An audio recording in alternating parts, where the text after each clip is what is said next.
කකුල් සෛල ටිකක් සූර ගන්න. සූරගෙන ඉවර වෙලා මොකද කරන්නේ අපි?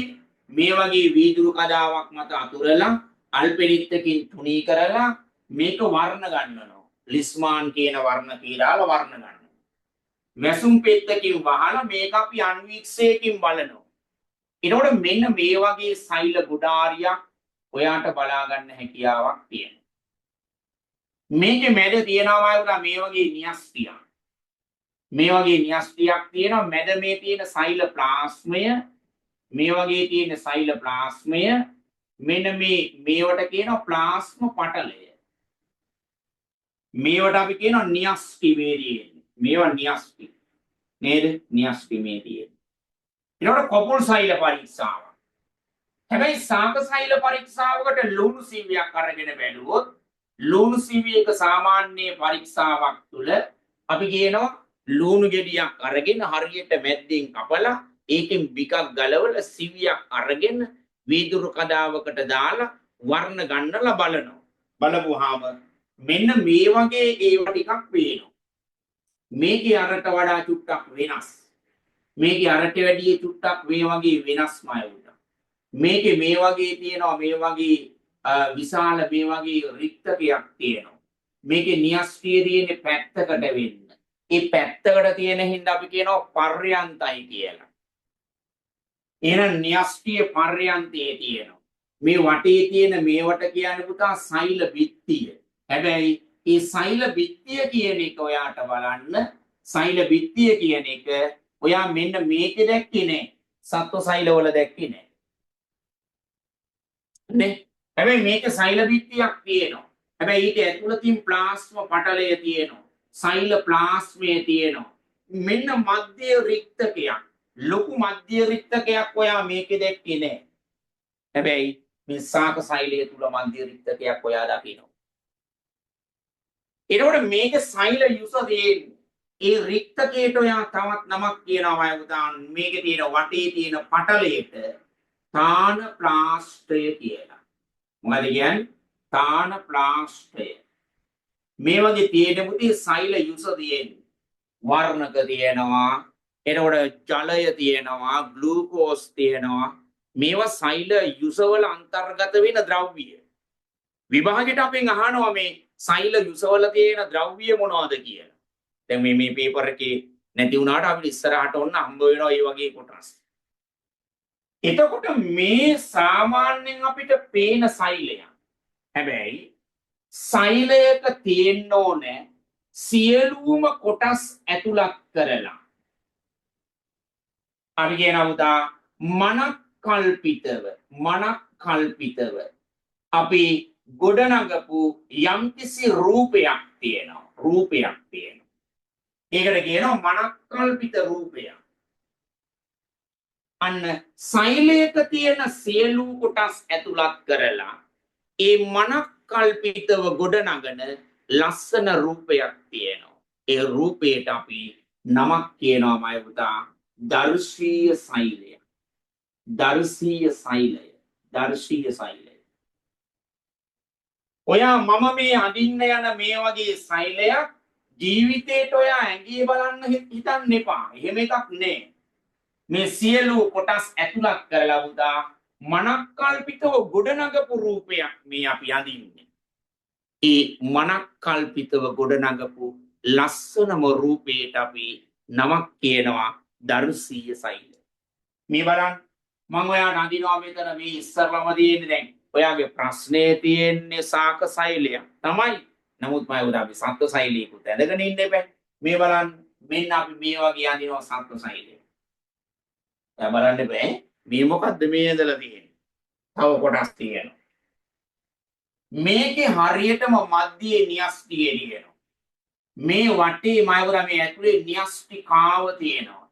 මේකේ ඉඳන් යන මේ වගේ ජාලාකාර කොටසක් තියෙනවා.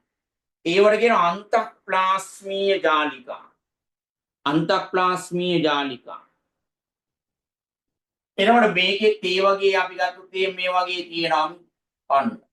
එතකොට මේ වගේමයි උදා මේ වගේ ඩොට් තියෙනවා.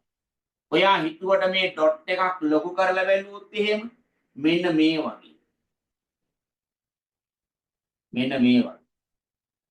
මේක අපි කියනවා මම පුතා මේන ප්‍රධාන සහ උප ඒකක දෙකක් තියෙනවා මේකේ. මේවට කියන්නේ රයිබෝසෝම්. කරන වැඩේ තමයි ප්‍රෝටීන් සංශ්ලේෂණය කරනවා. ප්‍රෝටීන් නිෂ්පාදනය කරනවා. මෙතන තියෙනවා අපි ගත්තොත් එහෙම මේ තියෙන්නේ ශ්‍රාවීය කෘත්‍ය ඉටු කරන. මේ තියෙන ශ්‍රාව ආසයිකා කියලා අපි කියන්නේ මේවට. ඔන්න අපි ලස්සනට වැඩි අදිනවා. මේ තියෙන්නේ අපි ගත්තොත් එහෙම මේවට කියනවා ජව පොළවල්. මේවා තමයි අපේ ඇඟේ ශක්තිය නිෂ්පාදනය කරන ස්ථාන. ඒවට අපි කියනවා මයිටොකොන්ඩ්‍රියා. එහෙනම් මෙන්න මෙයාට කියනවා ප්ලාස්ම පටලය. මේක අපි ගත්තොත් එහෙම සෛල ප්ලාස්මය. මේක අපි කියනවා උතේ රයිබෝසෝම. අන්තප්ලාස්මීය ජාලිකා. මේ තියෙන ඩොට් තියෙන මේව තමයි රයිබෝසෝම. මම මෙයාව මකලා දාන්නේ. මේවට කියනවා රයිබෝසෝම 4. මේකට කියනවා ගොල්ගී සංකීර්ණය. ගොල්ගී දේහ සංකීර්ණය. මේවා ආසයිකා. මේ තියෙනවා උදා අපි ගත්තොත් එහෙම කාර්ය මෙයාව දාමු. මේ තියෙන න්‍යෂ්ටි පටලය. මේකට කියන්නේ න්‍යෂ්ටිකාව. ඒ දෙකේ එකතුවට කියනවා න්‍යෂ්ටිය. මෙයා 6 මේක 7 දාලා මුට 8 දාමු. මේ වගේ අර වගේ රයිබෝසෝම නැහැ. ඒ නිසා යාට කියනවා සිනිඳු අන්තප්ලාස්මීය ජාලිකා. එතකොට මෙයාට කියනවා මට අඳින්න යාව නම් කරන්න බැරි වුණා කියන්න. මෙයා 10 අපි කියනවා මයිටොකොන්ඩ්‍රියා. නේ? එතකොට මේ වගේ කොටස් දැන් ඔයා පාඩම් කරනකොට පුතා රූපයක් ඇඳපු එකක් දාගෙන පාඩම් කරන්න යන්න එපා. මතක හිටින ප්‍රමාණය අඩුයි. ඔය අඳිනකොට මේ වගේ අංක දාපු එකක් දාගන්න. එතකොට මේ අංක ටික ඔයා මතකයේ ඔළුවේ කියවන්න. රයිට් ප්ලාස්ම පටලය, සෛල ප්ලාස්මය, අන්තප්ලාස්මීය ජාලිකා, රයිබෝසෝම, ගොල්ගී දේහ සංකීර්ණය, න්‍යෂ්ටි පටලය, න්‍යෂ්ටිකාව, දෙකේ එකතුව න්‍යෂ්ටිය, සිනිඳු අන්තප්ලාස්මීය ජාලිකා. මෙයාලගේ කුඩා ප්‍රමාණයේ රික්තක තියෙන්න පුළුවන්. මේකේ තියෙනවා මේ තියෙනවා උදා පිස්ත කණේනිකාමි. ඔයාටම උදා ටක් ගාලා මොන හරි මේකේ ගැටලුවක් තියෙන තැනක් තියෙනවා නම් මෙතනින් විසඳගෙන යන්න. මට හෑන්ඩ් එකක් දාන්න මම ඔයාට ප්‍රශ්න අහන්න අවස්ථාව දෙනවා. එතකොට මේකට අපි කියනවා මේ තියෙන්නේ දර්ශීය සත්ත්ව සෛලය. මේකට කියන්නේ දර්ශීය සත්ත්ව සෛලය. එහෙනම් සෛලයක තියෙන සියලු කොටස් ඇතුළත් කරලා මනක් කල්පිතව ගොඩනගපු රූපයට කියනවා දර්ශීය සෛලය. ඔන්න වැඩි. මේ තියෙන පුතා සත්ත්ව සෛලය. හැබැයි ඔයාගේ පේපර් එකේ තියෙන සත්ත්ව සෛලයක් නෙමෙයි. මේ බලන්න මම ඔයාලට ෂෙයා කරනවා මේ වගේ එකක්. එතකොට මේකේ අපි ගත්තොත් එහෙම සෛලය කියන කතාව තුළ ඔයාගෙන් අහලා තියෙනවා ප්‍රශ්න සමුදායක් මේකේ මේ බලන්න මේකේ අපි ගත්තොත් එහෙම කාර්යය ඔන්න මම ඔයාට පිටුව පෙරලලා දෙනවා පුතා. මේ සෛලය කියන එකේ එක්තරා පුද්ගලෙක් මේ දිනේ අපි ගත්තොත් එහෙම මේකේ සෛලය හඳුනා ගැනීම කියන කතාව. ඉස්සරලම අපි කියනවා පුතා 1665 වර්ෂයේදී කවුද අපි කියන්නේ අන්වීක්ෂයක් නිර්මාණය කරනවා. අපි කියන කවුද අන්වීක්ෂයක් මුලින්ම හදන්නේ පුතා? සැචීරියන් ජැන්සන්. සැචීරියන් ජැන්සන් නේ. එතකොට අපි ගත්තොත් එහෙම නිර්මාණය කරනවා. එතකොට මෙන්න මේකේ ඉස්සරලම බලන්නේ සෛලයක්මයි පුතා. නිරීක්ෂණය කරන පුද්ගලයා තමයි සත්ව සෛලයක් බලන එක්කෙනා තමයි කවුද අපි කියන්නේ පුතා? රොබර්ට් හුක් කියන විද්‍යාඥයා. කවුද? රොබර්ට් හුක් තමයි සෛලයක පරීක්ෂාවක් කරන්නේ ප්‍රථම වතාවට. එයා තමයි අපි ගත්තොත් එහෙම ඔය හැන්සන් සහ සැචීරියන් ජැන්සන් හදපු අන්වීක්ෂයේ භාවිතාවට අරගෙන ප්‍රථම වතාවට සෛල පරීක්ෂාවක් කරන්නේ. අදනෝනේ රොබර්ට් මේ රොබර්ට් හුක් කියලා කියන්නේ මය පුතා හරිම මේ පරිසරය පිළිබඳ ගවේෂණය කරන්න හරි උනන්දුවක් තියපු පුද්ගලෙක්. දවසක් මෙයා මොකද කරන්නේ? එයාලගේ මෙහෙම ගෙදර තියෙනවා නම් මේ වගේ මෙයාගේ ගේ ඉස්සරහින් මෙහෙම ඇල මාර්ගයක් යනවා. මෙයා කරන වැඩේ හවස් ගාමෙට ගිහිල්ලා මෙහෙම අර ඇල වතුර ගලන දිහා මෙහෙමමයි පුතා ඉඳගෙන මේක දිහා මෙයා බලාගෙන ඉන්න එක තමයි කරන්නේ. මේ ඉන්නේ රොබර්ට් හුක් ඈ. එතකොට මේකේ තියෙනවා මේ වගේ ගස් තියෙනවා. මේ ගස් තියෙනවා. මේ ගහකින් ගැලවිච්ච පොත්තක්මයි පුතා වතුරට වැටිලා පාවි රොබර්ට් හුක්ගේ පැත්තට එනවා. ඒකට අපි නමක් කියනවාමයි පුතා වල්කය කියලා. මා කියලාද වල්කය. අරගෙන ඉවර වෙලා මේකෙන් කොටසක් මෙයා ගෙහෙල්ලා රන්වීක්සේට දාලා බලනවා. බලනකොට යාට පේන්නේ ඒව නිකන් මේ වදේක තියෙන කුටීර වගේ. මේ වගේ කුටීර වගේ පේන්නේ. ඒවට යා නමක් දෙනවා පුතා සෙල් කියලා. ඒක තමයි සිංහල පද නිස්පත්තියට අනුකූලව සෛලය කියන නාමාවලියේ හැදින්නේ. අන්න ඔය වගේ මේ වදේක කුටීර වගේ තමයි ඉස්සරලම තියෙන්නේ. අම්ම වෙන්නේ ඒවා මේ වගේ. ඉතින් ප්‍රථම වතාවට සෛල පරීක්ෂාවක් කරන්නේ රොබර්ට් හුක්ගේම තවත් එක්කෙනෙක් තමයි ඇන්ටන් වෝන් ලීවන්හුක්. එයා තමයි සුත්‍රජීවී පරීක්ෂාවක් කරන්නේ. නේ විස්තර නම් හොයන්න ගොඩාරියක් තියෙනවා. අන්න රයිට්. රයිට් හරි. එයාගේ නම ඇදිච්ච විදිය නම් කියන්න අමාරුයි පුතා ඈ. ඒක අපි පස්සේ වෙලාව කියමු. හරි. රොබර්ට් හුක්ගේ නම හැදිච්ච විදිය කියන්න දැන් කියන්න බෑ. ඒක අපි පස්සේ වෙලාව කියලා දෙන්නම් ඒක. ඒක හරි සංකීර්ණ කතාවක් නේ පුතා. දැන් මෙන්න මේ විදියට අපි කියනවා මේ කියන විස්තරය දැන් ඔන්න මම ඔයාට කිව්වේ. එතකොට මේ හා සම්බන්ධව තව එකකයක් කියනවා පුතා. ඒ තමයි සෛලවාදය මේ සම්බන්ධව ගොඩ නැගිච්ච. එක පළවෙනි එක කියනවා ජීවීන්ගේ විව්වමය හා කෘත්‍යමය දැනුම් මේකකයේ සෛලය. දෙවෙනි කතාව කියනවා අලුත් සෛලයක් හැදෙන්නේ කලින් තිබ්බ සෛලයකින්. තුන්වෙනි එක කියනවා එක්කෝ ජීවීන් ඒක සෛලික වෙන්න ඕනේ නැත්නම් පුතා බහුසෛලික වෙන්න ඕනේ. මේ සෛලවාදී ඉදිරිපත් කරන විද්‍යාඥයෝ තුන් දෙනෙක් ඉන්නවා. මැතායස් ස්ලයිඩන්, තියෝඩර් ස්වාන්, අනිත් එක්කෙනා අපි කියනවා රැඩොල්ෆ් වර්පොච් කියලා.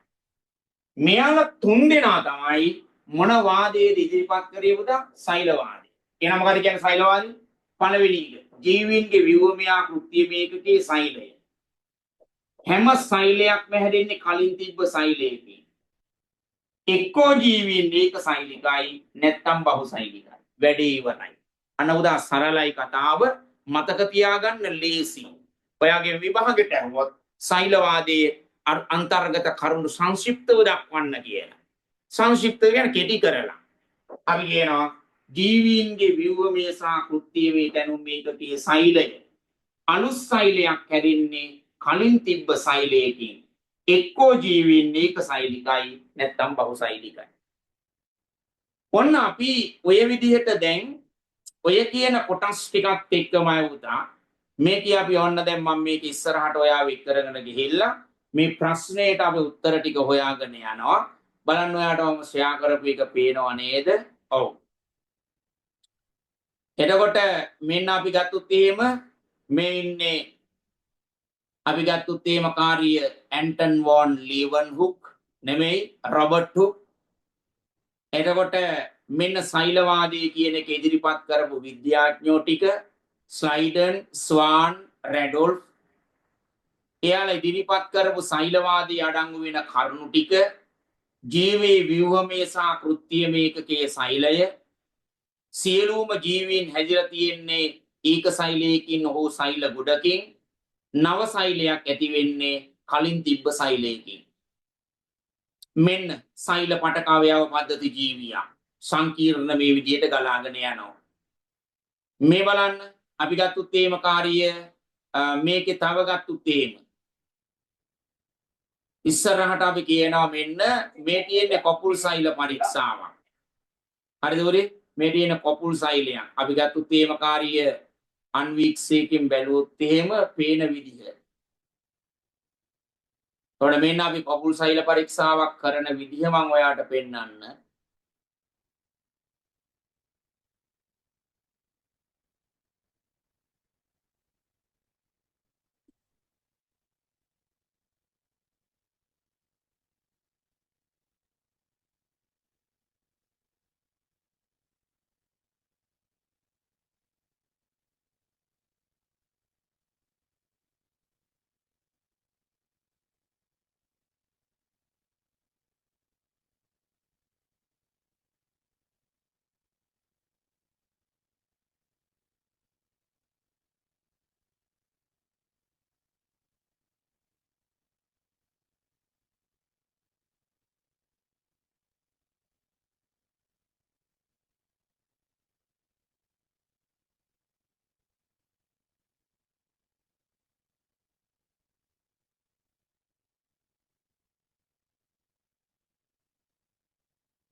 හරිද උරේ? එතකොට මේ වගේ අපිට බලා ගන්න පුළුවන් ඔය සෛලයක තියෙන කොටස්. මේ තියෙන එතකොට සත්ව සෛලයක්, මේ තියෙන සාක සෛලයක්.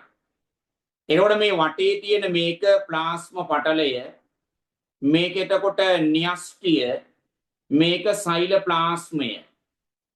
මේකේ නම් මේ කොටස රික්තකය, රික්තක මේ දෙන්නේ. මේ ඇවිල්ලා අපි ගත්තු තේම කාර්යය මේකේ මේ ඇතුලෙන් තියෙන මේ කෑල්ල ප්ලාස්ම පටලය, මේක සෛල බිත්තිය. මේ ඇතුලේ මේ පිට තියෙන මේ කොට සෛල බිත්තිය. එතකොට මේකේ අපි ගත්තු තේ මෙන්න සෛලයක තියෙන එක් කොටස් තියෙනවා. ඒවට අපි කියන ඉන්ද්‍රියිකා කියලා. තේරෙනවද? ඉන්ද්‍රියිකා. මේ මයිටොකොන්ඩ්‍රියම, රයිබෝසෝම එතකොට එක් කාර්යයන් ඉටු කරන්න සකස් වෙච්ච ඉන්ද්‍රියිකා තමයි මේ තියෙන්නේ. එතකොට මයිටොකොන්ඩ්‍රියා, රයිබෝසෝම, ගොල්ගී සංකීර්ණය, අන්තප්ලාස්මීය ජාලිකා, හරිතලවය, රික්තක. මේ බලන්න මම ඔයාට තියෙනවා මෙතන මම ඔයාට පෙන්නලා තියෙන්නේ පුතා දර්ශීය සාක සෛලයක්. එතකොට සාක සෛලයක් කියන එක හඳුනා ගන්න පුළුවන් මෙන්න මෙතන තියෙන මෙන්න මේ කොටස් ටිකේ. මේකේ විශේෂයෙන් තියෙන වෙනස තමයි සාක සෛලයකමයි පුතා මේ වගේ ඝන ආවරණයක් තියෙනවා. මේක අපි ගත්තොත් මේ වගේ ආවරණයක්. මේකට කියනවා සෛල බිත්තියක් කියලා. මේක සෙලියුලෝස් වලින් තමයි ඝන වෙලා තියෙන්නේ. එතකොට අපි ගත්තොත් මේ වගේ සෛල බිත්තියක් තියෙනවා. එතකොට මේ තියෙන එතකොට මේ කොටස් ටික අපි ලකුණු කරොත් මේකෙත් අර වගේ රයිබෝසෝම, මේ රළු අන්තප්ලාස්මීය ජාලිකා, සාක සෛලයක හොඳට මතක තියාගන්න සිනිඳු අන්තප්ලාස්මීය ජාලිකා නැහැ. මේ තියෙන්නේ හරිතලවය. සූර්යාගේ ආලෝකයේ ශක්තියමයි පුතා අවශෝෂණය කරගන්න දායක වෙනවා. එතකොට හිරු කිරණ සූර්යගේ ආලෝකය, සෛල බිත්තිය මයිටොකොන්ඩ්‍රියා තමයි ජව පොළවල් විදියට ක්‍රියා කරන්නේ. සෛල යුස මේ කියන රික්තේ පටලයට කියනවා පුතා තානප්ලාස්ටය. එහෙනම් මේ සෛල යුසයි තානප්ලාස්ටයයි දෙකම එකතු වුණාම තමයි රික්තකේ කියන්නේ. එනකොට වෙන්න සෛල ප්ලාස්මය. ඒකේ තමයි මේ එක එක කාර්යයන් කරන ඉන්ද්‍රියකා පිහිටලා තියෙන්නේ. එනකොට ගොල්ගී සංකීර්ණයේ ශ්‍රාවීය කෘත්‍ය ඉටු කරනවා. මෙන්න ප්ලාස්ම පටලය ෆොස්ෆොලිපිඩ සහ ප්‍රෝටීන් වලින් තමයි හැදිලා තියෙන්නේ. මේ ප්ලාස්ම පටලය කියන එක ෆොස්ෆොලිපිඩ සහ අපි ගත්තොත් එහෙම ප්‍රෝටීන් වලින්. ඒකට මේක නිර්මාණය වෙලා තියෙන්නේ. හරිද උදේ? එතකොට අපි ගත්තොත් එහෙම ෆොස්ෆොලිපිඩ හා ප්‍රෝටීන් වලින් තමයි හැදිලා තියෙන්නේ කියලා අපි කියන්නේ. එතකොට මේ වටේ තියෙන එක න්‍යෂ්ටි පටලය න්‍යෂ්ටිකාව ඒ දෙකේ එකතුව තමයි න්‍යෂ්ටිය කියලා අපි කියන්නේ.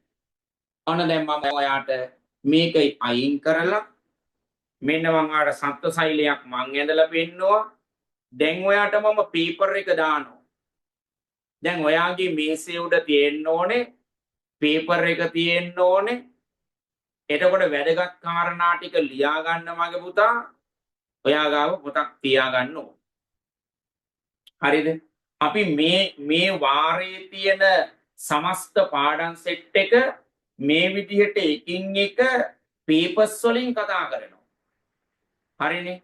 පේපර්ස් වලින් වැඩි අපි ආවරණය කරනවා.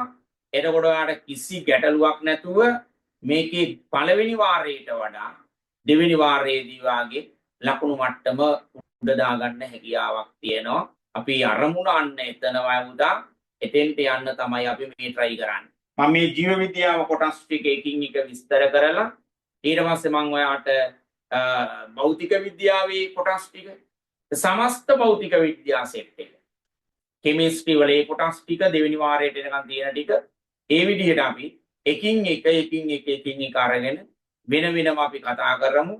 එතකොට අපිට කිසිම ගැටලුවක් නැතුව ලොකු ගමනක් අපිට ඉස්සරහට යන්න පුළුවන් කිසිම ප්‍රශ්නාර්ථයක් නැතුව. බලමු විනාඩියක් ඉන්න මට පේපර් එක ඔයාට දාලා ෂෙයා කරන්න. ඔයා මේකේ පළවෙනි ප්‍රශ්නේ එහෙනම් දන්න කොටස් ටික අපි දැන් කියපු කතන්දරත් එක්ක දන්න ටික ලියන්න චුට්ටක් ගමු බලන්න. පොඩ්ඩක් පේපර් එක බලන්න කොහොමද පුළුවන්ද බැරිද ලියන්න අමාරුයිද චුට්ටක් අපි බලන්න පේපර් එක ටිකක් අරගෙන විනාඩියක්.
බලන්න මම ෂෙයා කරපු පේපර් එක ඔයාලට පේනවද කියලා විනාඩියක්.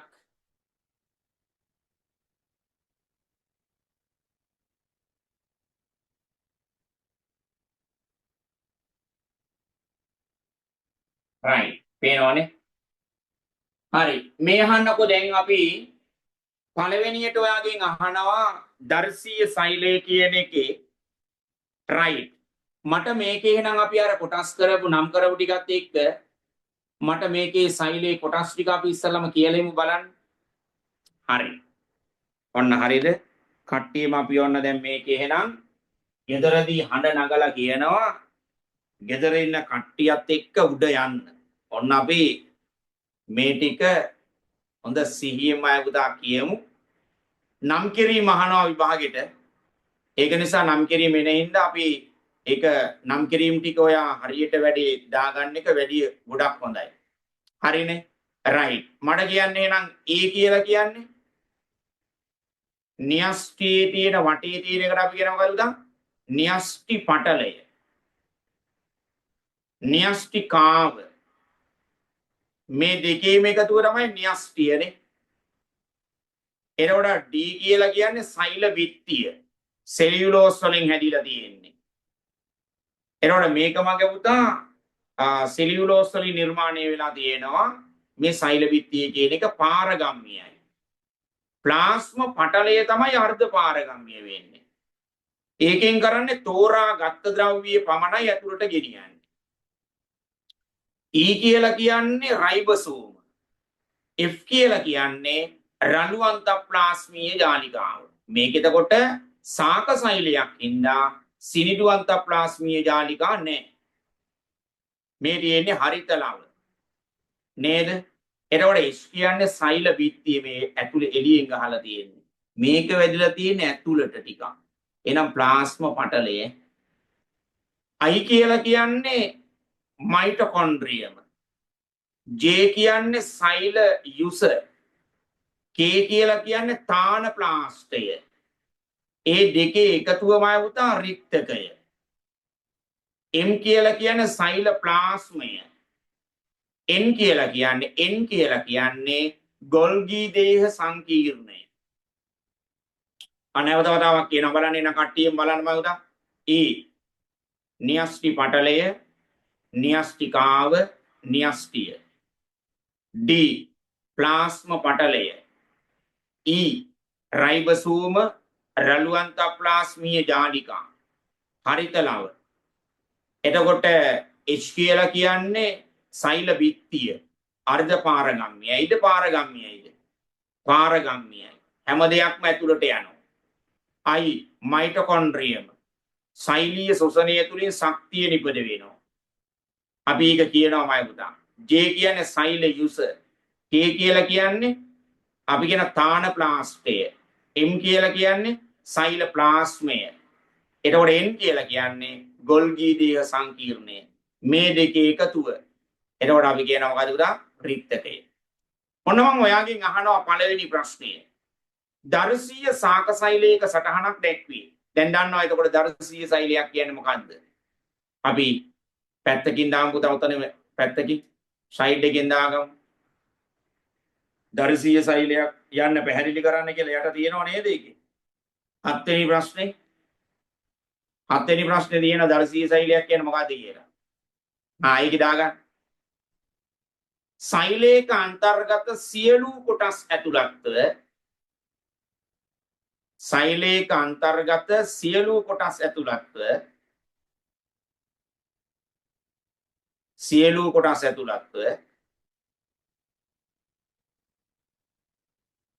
සියලු කොටස් ඇතුළත්ව මේ තියෙන මෙන්න මෙතන සියලු කොටස් ඇතුළත්ව මනක්කල්පිතව ගොඩනගන ලද රූපයක් මනක්කල්පිතව ගොඩනගන ලද රූපයක්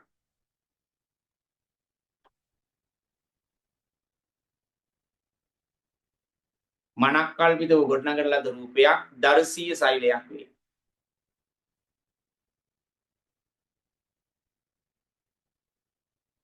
දර්ශීය සෛලයක් වේ.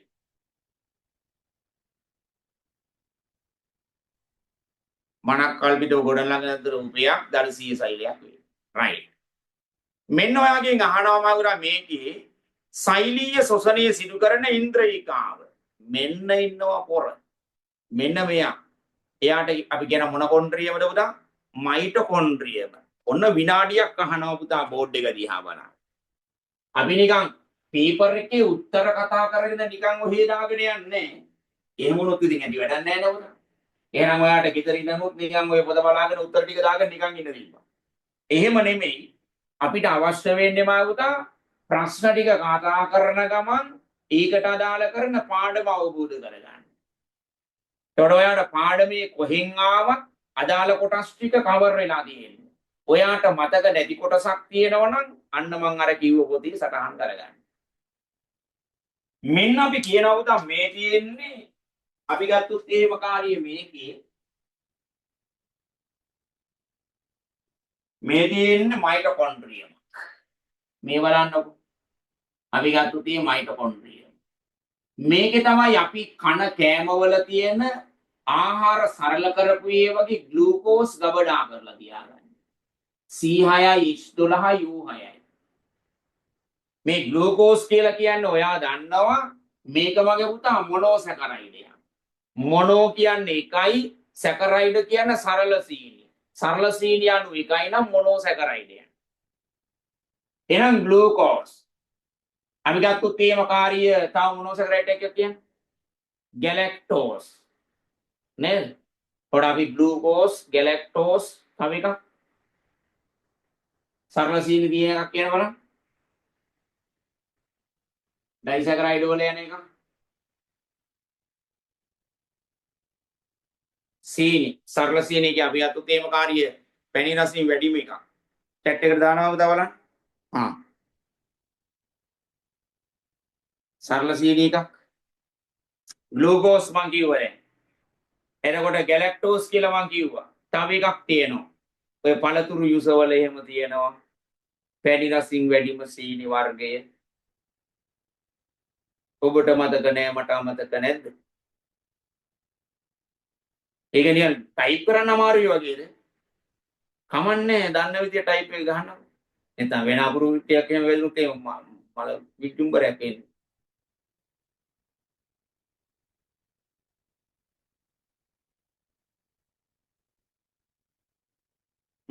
හරි. එතකොට දැන් මෙන්න මෙයාව අපි ආශ්වාස කරන වාතයේ තියෙන ඔක්සිජන් එක්ක සම්බන්ධ වෙලා මේක දහනය කරනවා. ඒ දහනයේ ප්‍රතිඵල විදියට හැදෙනවා මම පුතා කාබන් ඩයොක්සයිඩ් සහ ජල වාෂ්ප හැදෙනවා. ඒකට අධිශක්ති සංයෝගයක් උදාහරිනවා. ඒවට අපි කියනවා ATP කියලා. ඇඩිනෝසින් ට්‍රයිෆොස්ෆේට්. ඒකට ඔයාගෙන් ඇහුවොත් එහෙම සෛලීය සුසනයට අදාළ කරන රසායනික සමීකරණය මෙන්න පුතා. මේක මං දිගට ලියන්නම්. C6යි H12යි O6යි. ග්ලූකෝස් ආශ්වාස වාතයේ තියෙන ඔක්සිජන් එකතු කරගෙන දහනය කරලා අපේ ඇඟට ශක්තිය දෙනවා. හැදෙනවා වයවුතා ජල වාෂ්පයි කාබන් ඩයොක්සයිඩ්. මේක තමයි සමීකරණේ සෛලීය සුසනේ. මේක අපි ගත්ත තීම සමීකරණේ තුලිත කරොත් මෙයාගේ 6ක් තියෙන හින්දා මුට මොකුත් නැති හින්දා ඉස්සරහට 6 දානවා. මෙයාට 12ක් තියෙනවා මෙයාගේ 2යි තියෙන්නේ 2 12 කරන්න 6න් වැඩි කරනවා. එතකොට බලන්න මේ ඔක්සිජන්ගේ 6ක් තියෙනවා එකතු කිරීම මුගේ තියෙන්නේ 2යි. මෙයාගේ 6ක් තියෙනවා එකතු කිරීම මෙයාගේ අපි ගත්ත තේමකාරී H2O නෙමෙයි CO2. එතකොට මෙතන 6 වරක් දෙක 12ක් වෙනවා. එකතු කිරීම මෙතන 6 වරක් එක තියෙන්නේ 6යි. ඒ 6ට මුගේ 6 හරි. මේ 12 මෙයාගේ 12 කරන්න 6න් වැඩි කරනවා. ඒ නිසා මෙතෙන්ට 6ක් දාන්න. අන්න අපි කියනවා මේක තමයි සෛලීය සුසනේ තුලිත රසායනික සමීකරණය. මෙන්න වයෝදා. මේකත් අපි උෙත් එක්කම පැත්තකින් දාගමු. එහෙනම් මෙන්න ඔයාගේ පළවෙනි එකේ උත්තරය සෛලීය සුසනේ සිදු කරන ඉන්ද්‍රියකාව මයිටොකොන්ඩ්‍රියම. ඒකේ ඔයා වෙන ක්‍රියාකාරීත්වයමයි උදා මෙන්න මේක කොටු කරලා පැත්තකින් දාගන්න ඔය උත්තරෙත් එක්ක. ඔය උත්තරෙත් එක්කම දාගන්න.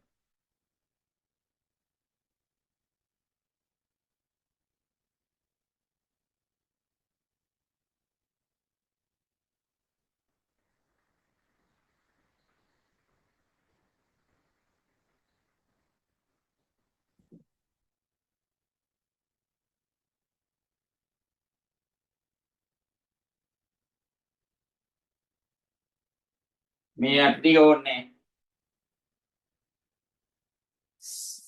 තුලිත රසායනික සමීකරණය විතරක් දාන්න ඔය.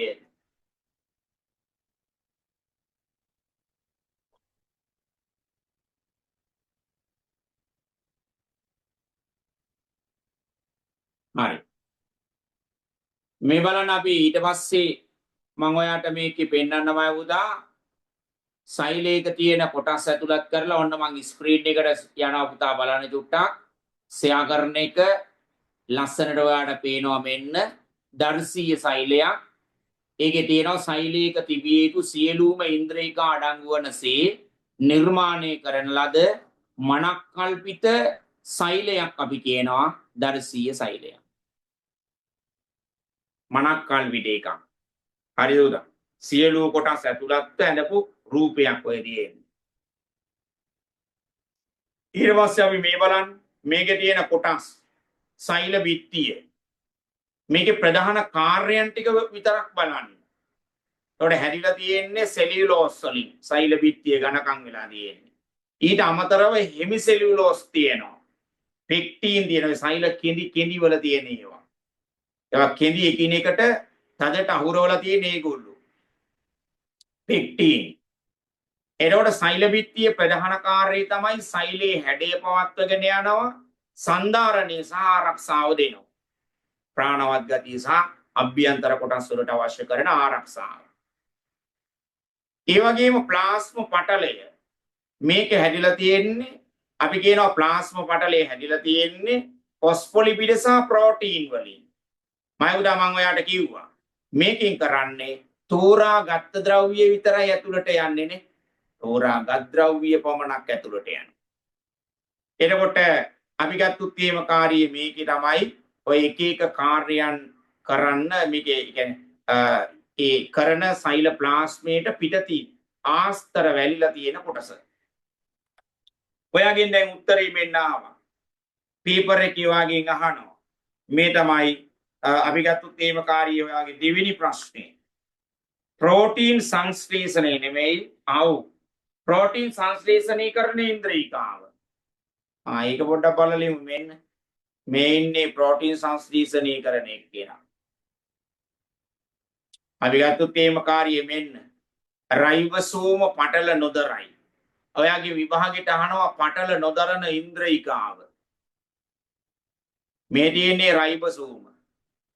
මේ රයිබෝසෝමයක් ලොකු කරලා ගත්තාම ඔයා නිකන් අපි ගත්තොත් එහෙම නූලක තියෙනවා නම් ඇටයට මේක දිගෑරලා ගත්තාම නූලක් මේ වැදලා ගත්තොත් නිකන් ඇටයට වගේ අහුවෙනවා වගේ.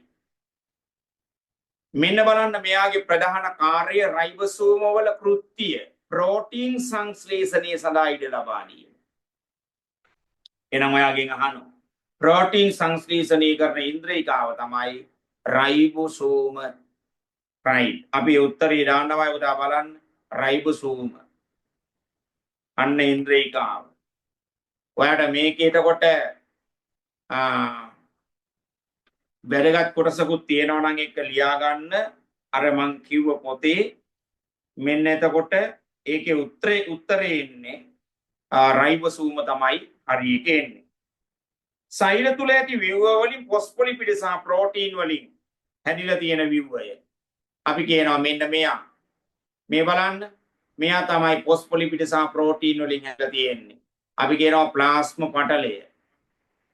මෙන්න මේ ප්ලාස්ම පටලයට සෛල පටලය කියලා කියනවා. එතකොට සත්ව සෛලයක මුලින්ම හම්බ වෙන්නේ මෙයා වුණාට සාක සෛලයකමයි උදා සෛල බිත්තියට ඇතුළතින් තියෙන්නේ මේක. රයිට්. ඒකෙත් උත්තරේ දාන්න එහෙනම් ෆොස්ෆොලිපිඩ සහ ප්‍රෝටීන් වලින් හැදිලා තියෙන ව්‍යුහය තමයි ප්ලාස්ම පටලය. රයිට්. මේ අහන්න වැඩි. ඔයාට මම මෙන්න මේ දෙකේ ව්‍යුහ දෙකක් ඇඳලා විස්තර කරනවා. නිතර විභාගයට ඇහෙන කොටස් සෙට් එකක්. හරිද? නිතර ඇහෙනවා මේ ටික. ඔන්න හොඳ සිහිය. මම පාටවල් දෙකකින් අදිනවා. මේ තියෙන්නේ මම උරම වැඩි ලොකුවට මේක දාන්න යන්නේ දෙකක් අදින්නත් එපැයි දැන් මේක. ඒක නිසා මෙන්න මගේ පුතා සාක සෛලය. හරි? සෛලයක තියෙන සියලු කොටස් ඇතුළත්ව ඇඳපු මේ මනක්කල්පිත රූපය තමයි මේ අදින්නේ. මෙන්න මේ වගේ ඔයාට විභාගයටම උදා සාමාන්‍යයෙන් අදින්න එන්නේ නැහැ. නමුත් ඇඳපු එකක් නම් කරන්න නම් එනවා බුදු. මේ වගේ කොටසක් ආවොත් ඔයාට එතකොට විභාගෙට නිකන් උඩ පැන ලියන්න පුළුවන්. බස්නාහිර පළාත් නම් පටන් ගන්නවා මම හිතන්නේ ජූලි 14 වගේ වෙනකොට ඔයාලගේ දෙවෙනි වාර පරීක්ෂණ පටන් ගන්නවා ආවරණය කරපු පාඩම් සමස්තය. අපි මේ එක එකක් වෙන වෙනම ආවරණේ කතා කරගෙන යමු. එතකොට ඔයාට පේපර් එකේ කොහින් ආවත් උත්තරේ ලියා ගන්න පුළුවන් විදිහකට වැඩි හැදිනවමයි. හරිද? කිසි ප්‍රශ්නයක් නැහැ. හැබැයි මම කියන විදිහට ඔයා වැඩේ කරන්න. ඔයාට මේකේ ලස්සන ගේම් එකක් ගහගන්න පුළුවන්. ඔයා අරමුණ හැබැයි අරමුණ තියෙන්න ඕනේ. එහෙම නැතුව නම් වැඩේ කරන්න බෑ. ඔයාට මම කරන්නේ මේකේ පැය දෙකමාරද දෙකයි කාලද අදාළ නෑ පුතා. ලස්සනට වැඩි අල්ලගෙන යන්න ඕනේ. වැදගත් කොටස් ටික ලස්සනට ලියා ගන්න. අවශ්‍ය ටික ලියා ගන්න. මෙන්න අපි ගත්තු තේමකාරයේ මේකේ මේ වගේ විශාල මධ්‍ය රික්තකයක් තියෙනවා. මේ වගේ පැත්තකින් තියෙන න්‍යෂ්ටියක් තියෙනවා. මේකේ ඇවිල්ලා මේ තියෙන න්‍යෂ්ටි කාව. ඔර මේ තියෙනවා උදා මෙයාගෙත් ඇවිල්ලා මේ මයිටොකොන්ඩ්‍රියම තියෙනවා මෙයාගේ. මයිටොකොන්ඩ්‍රියා තියෙනවා. මෙයාගේ ඇවිල්ලා මේ අපි ගත්තු තේ මේකටම හේතු වෙනවා. මේක හැබැයි තියෙන්නේ උදා රළු අන්තප්ලාස්මීය විතරයි. සිනිඳු ඒවා ගැන ඔයා හොයන්න යන්න එපා මේකේ. මොකද සිනිඳු ඒවා නැහැ පුතා. මේකේ සිනිඳු ඒවා නැහැ. එනකොට අපි ගත්තු තේමකාරියේ මේ මෙයාගේ තියනවා පුතා මේ තියෙන එතකොට හරිත අප්‍රද. මෙයාගේ මේ විදිහට අපි ගත්තු තේමකාරී ගොල්ගී සංකීර්ණ තියෙනවා. ඔන්න බලන්න දැන් මෙයාගේ මේ වටේ තියෙන සෛල බිත්තිය. ඊට පස්සේ සෛල පටලේ නැත්තම් ප්ලාස්ම පටලය.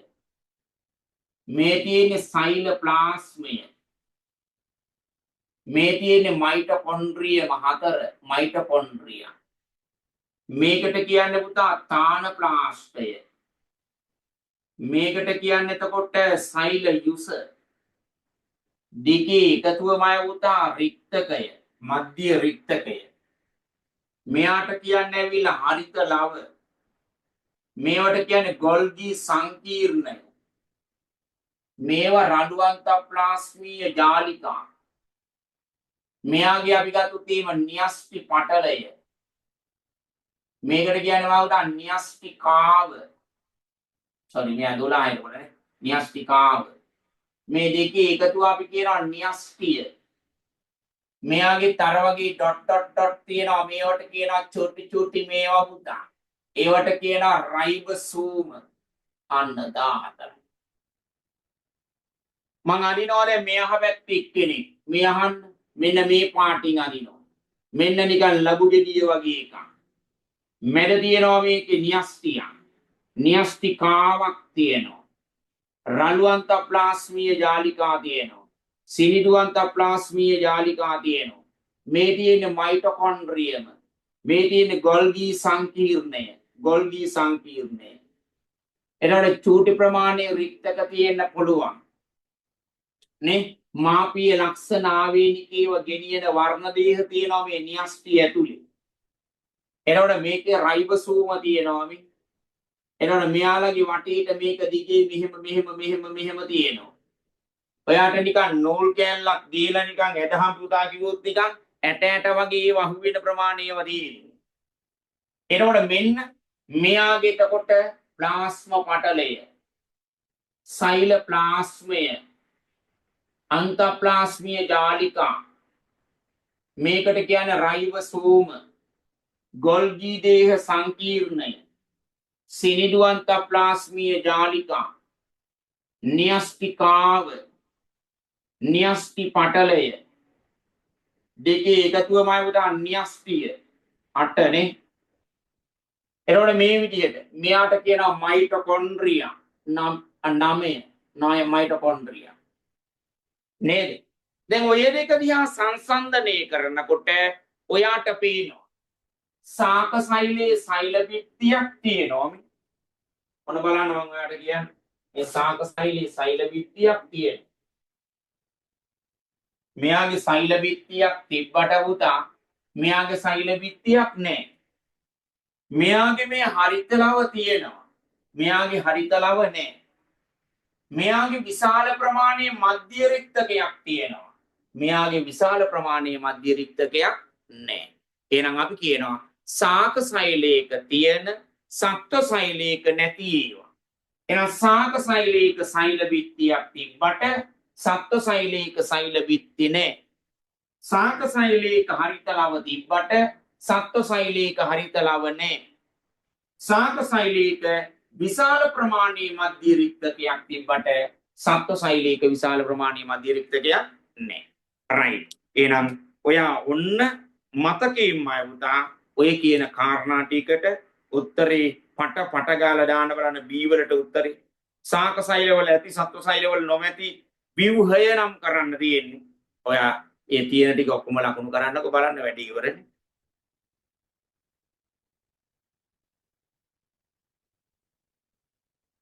පුළුවන් නේද? right. ඉවර වෙලා මට චුට්ටක් කියන්න මම උදා බලන්න විනාඩියක්. ඔන්න ඔයාට ඒකට පාඩම් කරනකොට මේ වගේ රූප සටහන් දෙකක් දාගත්තා නම් අය පුතේ පාඩම් කරන්න ලේසි. අංක ටික විතරක් දාගන්න. එතකොට පාඩම් කරන්න පුළුවන්. නැතුව රූපය සටහනත් එක්ක දාලා ඒකෙන් එහෙම පාඩම් කරන්න යන්න එපා. මතක හිටින ප්‍රමාණය ගොඩක් අඩුයි.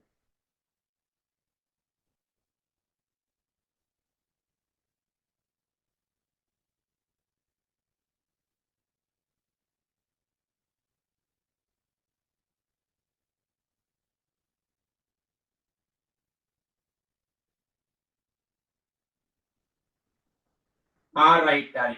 papers දානකොට කලින් දාන්න. මම දැම්මයි ඉතින් ඊයේ රෑද කොහෙද දැම්මේ?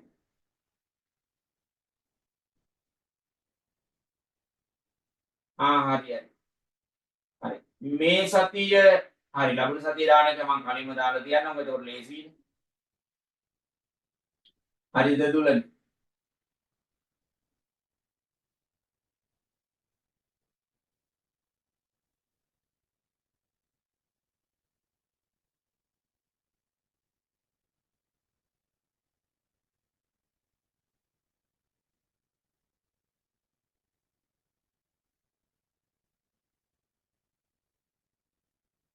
හරි. ඊට පස්සේ ඔයාට යනවා මෙන්න රළුවන්ත ප්ලාස්මීය ජාලිකා. මෙන්න මම ඔයාට මෙයාව පෙන්නනවා. චුට්ටක් ඉවසගෙන ඉන්න. රළුවන්ත ප්ලාස්මීය ජාලිකාව මම ඔන්න ස්ක්‍රීන් එකේ ෂෙයා කරන්න යන්නේ. බලන්න ඔයාට ෂෙයා වුණාද කියලා අන්න රයිට් වැඩි හරි. මෙන්න රළුවන්ත ප්ලාස්මීය ජාලිකා මෙන්න බලන්න මේකේ අපි ගත්තොත් තේමකාරී රයිබෝසෝම අන්තප්ලාස්මීය ජාලිකා. අපි කියනවා සෛල ප්ලාස්මය තුල අඩංගු පැතලි හෝ නාලාකාර හෝ මඩි වලින් යුක්ත අන්තර් පටල පද්ධතිය. මඩි වගේ තියෙන.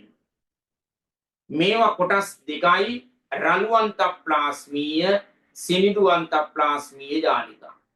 මේවමයි පුතා සිනිඳු එක සාක සෛලවල නෑ. සත්ව සෛලවල විතරයි තියෙන්නේ. තේරුණාද වැඩි? මේ බලන්න රළු එකේ වැඩි. මේ රළුවන්ත ප්ලාස්මීය ජාලිකාවක් මේ මම ලස්සනට පින්තූරයක් ඔයාලට දාලා තියෙනවා. ජාලිකා පුෂ්ඨයට සම්බන්ධව රයිබෝසෝම පිහිටලා තියෙනවා. ඒක නිසා තමයි රළු කියලා කියන්නේ. ඔයාට මම කියවර නූලක් වගේ එකක් තියෙනවා. දිග ඇරලා ඇද්දුත් එහෙම ගෙඩි වගේ අහු වෙනවා ඒකේ. හැබැයි අනිත් එක එහෙම නෙමෙයි නූල නිකන් ඇද්දොත් නිකන් සිනීදුවට ඇදිලා යනවා. කෘත්‍යය තමයි ප්‍රෝටීන් පරිවහනය කිරීම. ඔන්න ඔයා රළු එක්කෙනා ගැන විතරක්ම දාගෙන නිකන් ඉන්න එපා. පැත්තකින් සිනිඳුවන්ත ප්ලාස්මීය ජාලිකාවේ කාර්යයක් පැත්තකින් දාගන්නමයි උදා. මේ වගේ රයිබෝසෝම නැහැ. රහිත කියන්නේ නැහැ කියන එකනේ. එතකොට ලිපිඩ සහ ස්ටෙරොයිඩ් නිපදවීම පරිවහනය සිදු කරනවා. අන්න එහෙනම් රළු එකේ ප්‍රෝටීන් පරිවහනය කියන කාර්ය දාගන්නවත් එක්කම සිනිඳු එක ගැන චුට්ටක් ලියන්න. නැත්තම් සිනිඳු එක්කෙනා තරහ වෙලා ගියොත් එහෙම නේද? එයා ගැන චුට්ටක් දාන්න බලන්න.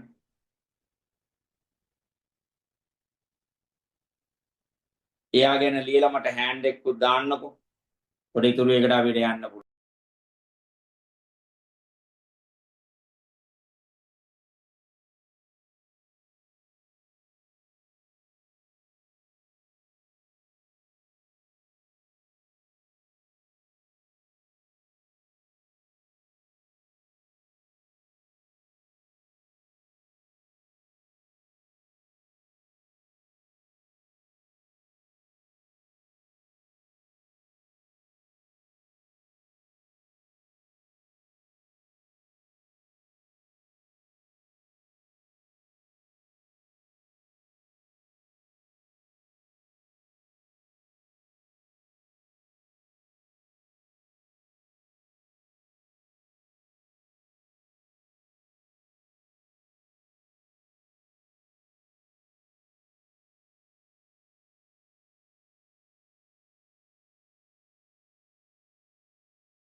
ඉවරයි නේ පුතා රයිට් හරි හොඳයි රයිට් න්‍යෂ්ටිය ප්‍රධාන කාර්යය දැන් අපි සාමාන්‍යයෙන් ගත්තු තේම කාර්යය මෙන්න මේ තියෙන මේක වගේ මෙන්න මම ඔයාලට ගෙනියන ඔයාව නැවත බෝඩ් එකට මේ න්‍යෂ්ටිය තමයි මේ සෛලයේ සම්පූර්ණ පාලනය කරන්නේ සෛලේ පාලනය කරන්නේ න්‍යෂ්ටිය එනකොට අපි ගත්තු තේම කාර්යය මෙයාගේ තියෙනවායි පුතා තව එකක් තමයි මෙන්න මේ කියන වර්ණ දේහ තියෙන ඒ වගේ තමයි මාපිය ලක්ෂණ මාපිය දෙමාපියන්ගේ ලක්ෂණ අපි ගත්තු තේම කාර්යය ඉදිරි පරම්පරාවට සම්ප්‍රේෂණය කරන්න දායක වෙන්නේ.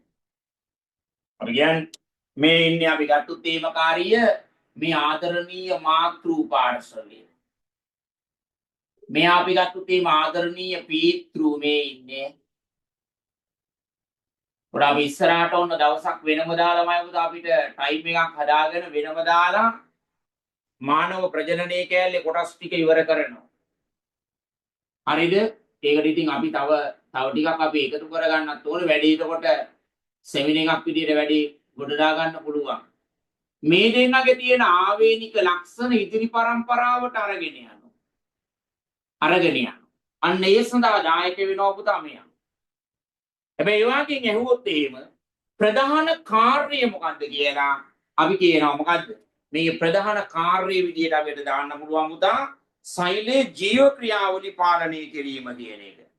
මෙන්න මේ සෛලයේ තියෙන සමස්ත ජීව ක්‍රියා පාලනයක් කරනවා. එහෙනම් අන්න ඒක තමයි මේකේ බලාපොරොත්තු වෙන උත්තරේ. අර වර්ණ දේහ කතන්දර ලියලා හරියන්නේ නැහැ. ඒකට උත්තරය අපි තේරුම් ගන්න එපා. මේ බලන්න මම මේකේ වාට දානවා මෙතන මේකේ න්‍යෂ්ටිය කියන එක මේ බලන්න එතකොට අපි ගත්ත තේමකාරීය මේකේ න්‍යෂ්ටිය මේ බලන්න න්‍යෂ්ටිය සෛලයක පවතින ප්‍රධාන ඉන්ද්‍රියකාව ඒ න්‍යෂ්ටි පටලයකින් ආවරණය වෙලා තියෙනවා න්‍යෂ්ටිය තුල න්‍යෂ්ටිකාව හා කොමැටීන් ද්‍රව්‍ය අඩංගුයි න්‍යෂ්ටි ප්‍රධාන කෘත්‍යය තමයි සෛලයේ ජීව ක්‍රියා පාලනය කිරීම අන්න එහෙනම් අපි ලියනවා මම පුතා උත්තරේ සෛලයේ ජීව ක්‍රියා පාලනය කිරීම දැන් ඔයාට මං හිතන්නේ මේ පාඩමේ ඉස්කෝලේ හැම මේවට මේ කරුණු විදිහට දීලා ඇති. ඔයාට මේ නෝට් එක PDF එකක් විදිහට සෛල පාඩමේ ඕනේ කියන කට්ටිය හෑන්ඩ් එකක් දාන්න.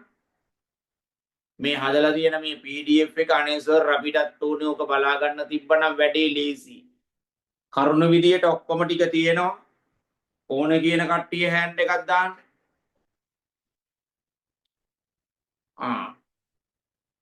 හරි.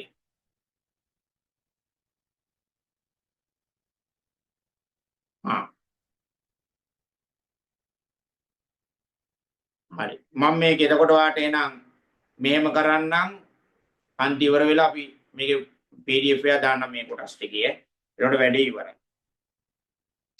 රයිට් එහෙනම් මෙන්න ඔයාගේ ඔය ටියුට් එකේමමයි පුතා ටියුට් එකේ තියෙනව නේද මෙන්න මේකේ මෙන්න මේ කියන සෛලයක් මේ තියෙන සෛලයක් තියෙනව නේද ඔයාට මෙන්න මේකේ රයිට් සෛලේ කොටස් ටික පට ගාලා ලකුණු කරන්න බලන්න ඕම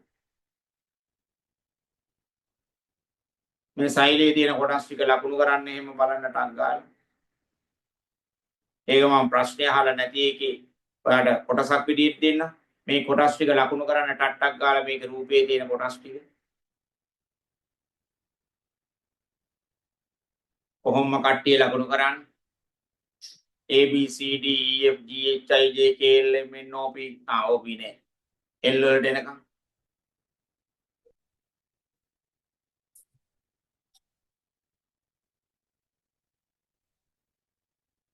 right මට නම් කරලා ඉවරලා කාර්යය. එතකොට මෙන්න මේකේ දර්ශීය ශෛලියක් කියන්නේ මොකද්ද කියලා අපි ලියවනේ පුතා.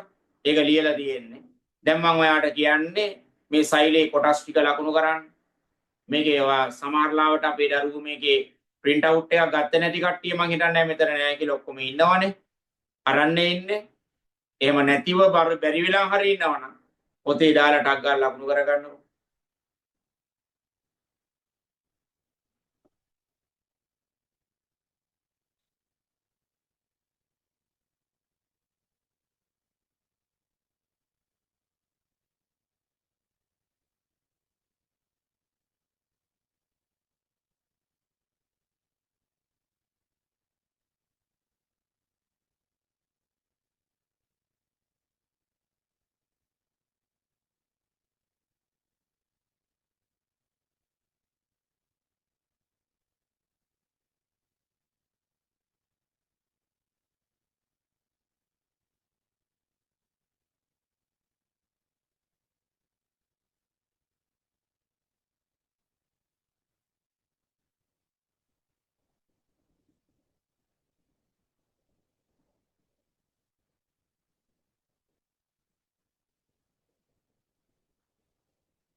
right ඉවරෙච්ච දරුවා උදා hand එකක් දාමු අපි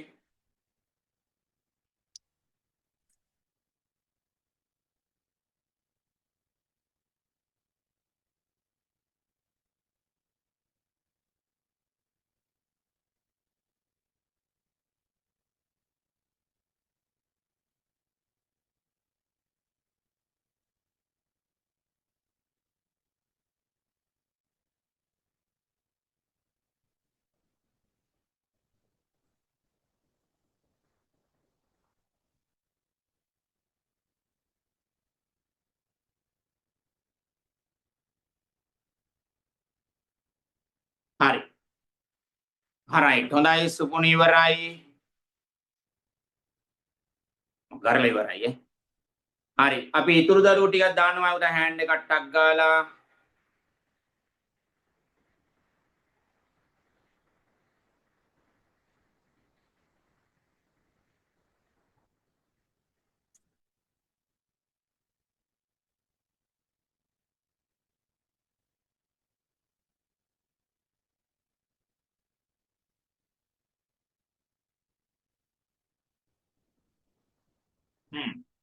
right හොඳයි right හරි එහෙනම් මෙන්න අපි හරි එහෙනම් මෙන්න අපි මේකෙන් පස්සේම ආවුදා ඉතුරු ප්‍රශ්නේ වාගේ යනවා අපි ඔයාගේ ටියුට් එකේ බලන්න ඊළඟ පිටුවේ තියෙනවා පුතේ අපි අනිත් ප්‍රශ්නේ චූට්ටකට තියලා අපි ඉතුරු එකට යමු ඒ තමයි පිළිවෙලකට ඒකේ වැඩ ටික අපි යමු එතකොට ඊළඟටනේ අපිට යාව හම්බ වෙන්නේ ඊළඟ ප්‍රශ්නේ ඔයාට තියෙනවා මේකේ ඊළඟ ප්‍රශ්නයක් විදිහකට ඒ තමයි ජීවි ලාක්ෂණික පාඩමේ මේ බලන්න මෙන්න මේ ප්‍රශ්නය ජීවි ලාක්ෂණික එකේ තියෙනවා එහා පැත්තේ පිටුවේ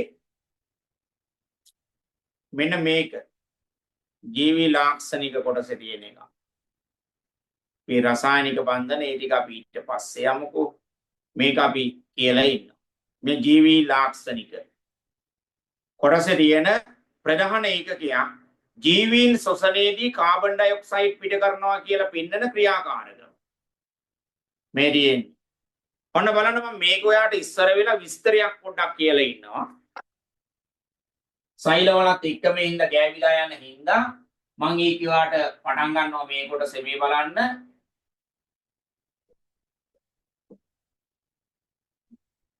right ඔන්න දැන් සාමාන්‍යයෙන් ජීවීන්ගේ ශ්වසනය කියන ක්‍රියාවලිය ජීවි ශ්වසනය කියන එකමයි උතා මේක අපි කොටස් කිහිපයක් යටතේ කතා කරනවා ඒ තමයි එක එකකයක් අපි කියනවා ඒ තමයි බාහිර ශ්වසනය ඊළඟ එක තමයි ගර්ත තුල සිදුවෙන ශ්වසනය අපි කියනවා උතා ගර්තික ශ්වසනය තව ශ්වසනයක් තියෙනවා අපි ගත්තොත් ඒවකාරීය ඒකට කියන්නේ මම පුතා සෛලීය ශ්වසනය කියලා. මේක තමයි අර මයිටොකොන්ඩ්‍රියා වල අපි කතන්දරේ ඉස්සර වෙලා කතා කරේ. මයිටොකොන්ඩ්‍රියා වල අපි ආර කතා කරේ ඒක. හැබැයි ගර්ත තුල සිදුවෙන එක අපි තාම කිව්වේ නෑ. චූට්ටකට දියන මම යාව කියලා දෙනවා. ඉස්සල බාහිර ශ්වසනය ගැන මම කියනවා. මේ ඉන්නේ මම උදා මේ බලන්න මෙයා ඇවිල්ලා අපි ගත්තොත් ඒවකාරීය මේ ලස්සනම පුද්ගලයෙක් මේ ඉන්නේ මෙන්න දැන් මෙයා අපි ගත්තොත් එහෙම හරිද මෙන්න ආශ්වාස වාතය ලබා ගන්නවා ඒක සෛල තුල ක්‍රියාකාරීත්වයේ සිද්ධ වෙලා ප්‍රාශ්වාස වාතයේ විදිහට නිදහස් කරනවා පොර ඒවා අපි කියන ප්‍රාශ්වාසයේදී තියෙන පුතා බහිස්රාවීය පද ආශ්වාසයේදී මෙයා ලබා ගන්න පුතා ඔක්සිජන් එතකොට අපි ගාන හොඳට ඇදලා හරියටම ඔක්සිජන් ගන්නවද නෑ වායු ඔක්කොම යනවා නමුත් පුතා ගර්තවලදී ගර්තයක් වෙන්න මෙහෙම ගත්තොත් එහෙම මේක වටේ යන කේශනාලිකා තියෙනවා ඒවට මෙන්න මේ ආපු ඔක්සිජන් මෙතන තියෙනකොට ගර්තවල පිරීලා මේ කේශනාලිකාවල වටේට රුධිරය යනවා ඒ වගේ තියෙන එක්තරා සංඝටකයක් හිමොග්ලොබින් කියන මේවා නිසා තමයි අපේ ඇඟේ තියෙන ලේ ටික රතු පාට වෙන්නේ මෙන්න මෙයාට පුළුවන් ඔක්සිජන් එක්ක සම්බන්ධ වෙන්න. අන්න ඊට පස්සේ මෙයා එක්තරා ස්ථායි සංඝටකයක් හදනවා ඔක්සිහිමොග්ලොබින් කියලා. HbO2. ඊවමයි උදා ඊට පස්සේ යා මොකද කරන්නේ? ඔක්සිජන් අඩු පටක කරා බෙදා හැරීමක් සිදු කරනවා. දැන් මේ ආශ්වාසය ප්‍රාශ්වාසය කියන එක ශ්වසනයේදී සිදු කෙරෙන ක්‍රියාවක්. දැන් හැබැයි මෙන්න මේ ක්‍රියාකාරකමේදී පෙන්වන්න යන්නේ ජීවීන් මායුතා ශ්වසනය තුල කාබන් ඩයොක්සයිඩ් පිට කරනවා කියන එක. නිතර මේ ප්‍රශ්නය පුතා විභාගයට ඇහෙනවා. එතකොට අපි බලමු ඉස්සරහට කොහොමද මේකෙන් තව ඔන්න බලන්න. එතකොට මේ කොටසමම අදින් මේ කෑල්ල කතා කරලා ඉවර කරනවා. ඔයාලට වැඩේ ලේසි. මම මේ වගේ මම පුතා වාදන පහක් ගන්නවා. වාදනවල ලස්සන ගැන ඉතල හිතන්න එපා. මම මේක ඔන්න ඔයාට මෙහෙම ඇඳලා පෙන්නනවා. මෙතන 3යි, මෙයා 4යි, මෙන්න පුතා 5යි. එක සමාන වාදන පහක් කියලා හිතන්න. මේ වාදන පහ.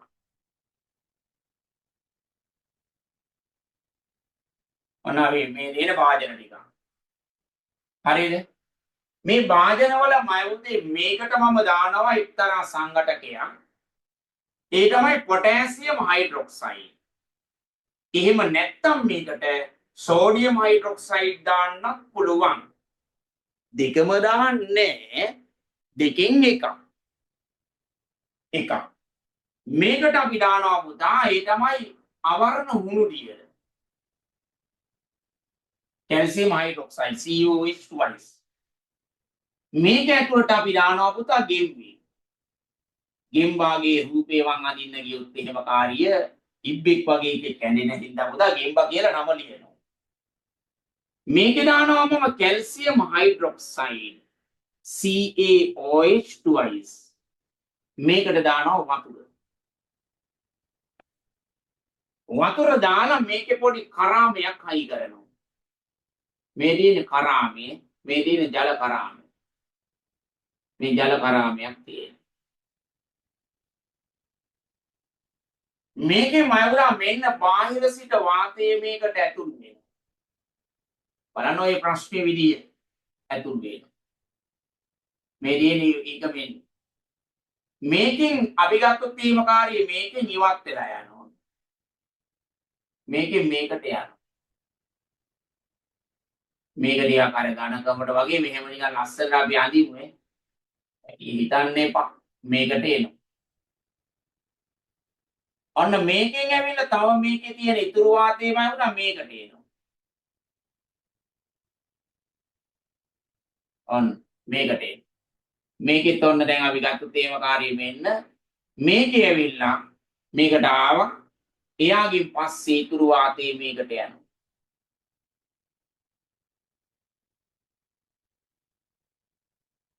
එකට එකක් සම්බන්ධයි. මේකේ ඉතුරු ටික මේකට යනවා. මෙන්න යනවා. මේකෙත් එහෙමයි. ඔන්න අපි ගත්ත තේ මේකට ගියා. දැන් මේක අපි ගත්තොත් එහෙම කාර්යය මේක A කෙලවර කියලා හිතන්නකො. A කෙලවර. මේකවල P Q R S T කියලා භාජන ටිකක්. මම කරන වැඩි තමයි මේකේ අංක 1ටමයි පුතා මේකේ තියෙන වතුර ටික අයින් කරන ගොජු ගාලා ඔන්න යනවා වතුර ටික. යනකොට මේකේ ජල මට්ටම අඩු වෙනවා මේ. මේකේ වතුර මට්ටම අඩු වෙනවා. දැන් හිස් අවකාශයක් ඇති වෙන්නේ. හිස් අවකාශයක්. ඒ අඩුව පුරවන්න පුතා මේ කෙලවරේ ඉඳලා වාතය ඇදිලා එනවා මේ. මේකට වාතය ඇදිලා ආපු ගමන් ඒ වාතයේ තියෙන කාබන් ඩයොක්සයිඩ් මෝදිය කරගන්නවා. මෙතනින් එහාට පුතා කාබන් ඩයොක්සයිඩ් යන්නේ නැහැ. කාබන් ඩයොක්සයිඩ් යන්නේ නැහැ. යන්නේ නැති හින්දා මේකේ තියෙන අවර්ණ හුණු දියරවල පාට වෙනස් වෙන්නේ ඇයි? කාබන් ඩයොක්සයිඩ් නේ. සාමාන්‍ය කැල්සියම් හයිඩ්‍රොක්සයිඩ් එක්ක කාබන් ඩයොක්සයිඩ් මික්ස් වුණොත් කැල්සියම් කාබනේට් හදලා වතුර හදනවා. ඒක නිසා ඒ ද්‍රාවණයේ පාට පුතා කිරි සුදු පාට වෙනවා. කිරි සුදු වෙනවා. දැන් කාබන් ඩයොක්සයිඩ් නැති හින්දා මේකේ එහෙම පාට වෙනස් වීමක් වෙන්නේ නැහැ. ඉතුරු වාතේ යනවා පුතා ගෙම්බගාවට. මෙන්න ගෙම්බෙක්, මෙන්න ගෙම්බෙක්, මෙන්න ගෙම්බගාවට ආවා. ගෙම්බා දැන් ශෝෂණය කරනවා. ඕක කාබන් ඩයොක්සයිඩ් ශෝෂණය කරන්නේ නැහනේ. වාතය දැන් ඌ ලබා ගන්න. ලබාගෙන යා ප්‍රාශ්වාස වාතය මෙන්න නිදහස් කරනවා. මෙන්න બોලේ මේකට වාතය ආපු ගමන් මේකේ තියෙන අවර්ණ හුණුදියර කිරි සුදු පාට වෙනවා. කිරි සුදු පාට වෙනවා. S භාජනයේ තියෙන අවර්ණ හුණුදියර කිරි සුදු පාට වෙනවා. එහෙනම් වෙන්න හේතුව මොන ඩයොක්සයිඩ් ආපු හින්දාද පුතා? කාබන් ඩයොක්සයිඩ් ආපු හින්දා. ඒක නිසා තමයි ඒකේ තියෙන අවර්ණ හුණුදියර කිරි සුදු පාට වෙන්නේ. අන්න එහෙනම් අපි එතනදී තහවුරු කරනවා ජීවීන් මොන වාතයේද මන්දා? ප්‍රාශ්වාස වාතයේදී මොන ඩයොක්සයිඩ් පිට කරනවද? කාබන් ඩයොක්සයිඩ් පිට කරනවා කියන්නේ. ඔන්න දැන් මම ඔයාගේ පේපර් එකේ යනවා පුතා ප්‍රශ්නෙට. මම ආයික දදා ඉන්න යන්නේ කෙලින්ම වැඩේ ඉවරයි. මෙන්න පේපර් එකට යනවා. බලන්න ඔයාට මම පේපර් එක ෂෙයා කරලා තියෙන්නේ. මේ කියාට කියනවා මෙන්න ලස්සන කතාවක්. සතුන්ගේ චලන පිළිබඳ අධ්‍යයනය කළ සිසුවෙක් මැඩියෙකුගේ ශ්වසන චලන නිරීක්ෂණය කරන ලදී. ඒ අනුව මැඩියෙකු යොදාගෙන පහත ඇටවුම සකස් කරන ලදී. මේකේ P කියලා භාජනයක් තියෙනවා. පොටෑසියම් හයිඩ්‍රොක්සයිඩ් තියෙනවා. කැමති නම් මට කියන්න ඒකට දාන්න පුළුවන් වෙන ද්‍රාවණයක්. ඒකට දාන්න පුළුවන් වෙන ද්‍රාවණයක්. Sodium hydroxide. එතකොට මේකේ විල මෙන්න මේකේ අවර්ණ හුණුදියර තියෙනවා. මැඩියෙක් ඉන්නවා. මේකෙත් අවර්ණ හුණුදියර ජල භාජනයක් තියෙනවා. අංක 1ට කරන්නේ මොකද පුතා? E භාජනයේ තියෙන ජල කරාමයේ විවෘත කරනවා. එතකොට මේකේ ජල මට්ටම අඩු වෙනකොට P කෙලවරේ ඉඳලා වාතය ඇදිලා එනවා. පොටෑසියම් හයිඩ්‍රොක්සයිඩ් මගින් කාබන් ඩයොක්සයිඩ් දිය කරගන්න හින්දා එතනින් එහාට මේකේ කාබන් ඩයොක්සයිඩ් යන්නේ නැහැ. ඒ නිසා B භාජනයේ තියෙන අවර්ණ හුණුදියර කිරිසුදු පාට වෙන්නේ නැහැ. මැඩියා ශෝෂණය කරනවා. මේකෙන් මේකට වාතය එනවා. අන්න ගොලේ මාරසීන් එක D භාජනයේ තියෙන අවර්ණ හුණුදියර කිරිසුදු පාට වෙනවා. එහෙනම් අපි එතන තහවුරු කරනවා ගෙම්බා ප්‍රාශ්වාස වාතයේදී කාබන් ඩයොක්සයිඩ් නිදහස් කරපු හින්දා තමයි මේ වගේ දෙයක් උනේ. ඔන්න ඔයාට කියනවා. ඉහත ඇටව මගින් ශිෂ්‍යයා පරීක්ෂණාත්මකව තහවුරු කිරීමට උත්සාහ කළ කල්පිතය කුමක් විය හැකිද? මොකද මවද? ජීවී ප්‍රාශ්වාස වාතයේදී කාබන් ඩයොක්සයිඩ් වායුව නිදහස් කරන බව. අන්න කල්පිතය. කල්පිතයක් කියන්නේ මොකද උදා? විද්‍යාත්මක ගැටලුවක් සම්බන්ධයෙන් ඔයා ගොඩ නගන తాවකාලික විසඳුම. රයිට්. අපි එනම් දානවා උත්තරේ අපි දානවා ජීවීන් ශ්වසනයේදී ප්‍රාශ්වාස වාතයේ ලෙස ජීවීන් ශ්වසනයේදී ප්‍රාශ්වාස වාතයේ ලෙස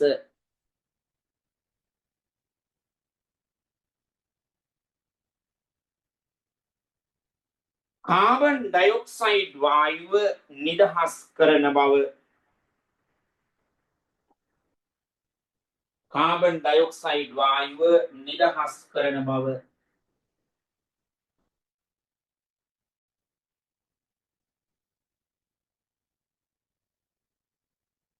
කාබන් ඩයොක්සයිඩ් වායුව නිදහස් කරන බව.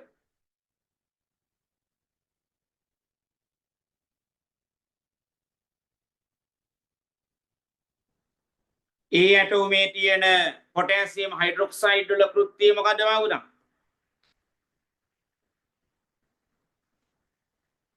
P කෙලවරේ නැත්නම් බාහිර වාතයේ ඇති කාබන් ඩයොක්සයිඩ් වාතය දිය කර ගැනීම අන්න මම උඩ මේ වගේ උත්තරවලට වැල්වට අරන් ගහන්න යන්න එපා. දැන් ඔයා ලිව්වොත් එහෙම ඊ වාජනීය ජල කරාමේ විවෘත කිරීම නිසා පී කෙලවරෙන් ඇතුළු වූ වාතයේ ඇති කාබන් ඩයොක්සයිඩ් දිය කරගන්නේ පොටෑසියම් හයිඩ්‍රොක්සයිඩ් මගින්. හතර වරන් ගහන්න එපා. කෙලින්ම හොම්බට එන්න වගේ උත්තරේ ලියන්න. බාහිර වාතයේ ඇති කාබන් ඩයොක්සයිඩ් දිය කර ගැනීම. එච්චරයි. ආයේ ඒක නිසා ලොකු වැල්වට අරන් ගහන්න යන්න එපා පුතා. විද්‍යාව කියන විෂයක ටක්කට උත්තරේ අහන්නේ ආයි අනම්මනම් ලියන්න යන්න එපා. මේවා නිකන් අපි නිකන් අර අතිශයෝක්ති වගේ වටේ ගොඩ නගලා උත්තරේ නිකන් චුට්ටක් ලියලා හරියන්නේ. කෙලින්ම ඍජු පිළිතුර ලිව්වා ඉවරයි වැඩි. අපි බහුතරයක මයවතා හිර වෙන තැන ඕන උතන. අපි හිර වෙන තැන උතන. ඒකට හේතුව තමයි අපි බහුතරයක් අපේ දරුවෝ න්‍යායාත්මක දැනුම් ටික දන්නවා. හැබැයි අපි සමහර තැන්වල හිර වෙන තැන තමයි උදා ප්‍රශ්නයක් ආවහම උත්තරේ ගොඩනගන විදිහ වැරදි. ඒක නිසා අපි කියනවා ගෙදරදී අම්මා හැම මගේ කෙල්ල පුදුම වැඩේ මේකගේ වැඩේ පොත අතේම තමයි සර්. හැබැයි සර් මාර ප්‍රශ්නය නෙමේ විභාගෙට ලකුණු 60යිනේ තියෙන්නේ 65යිනේ 50 ගණන්නේ.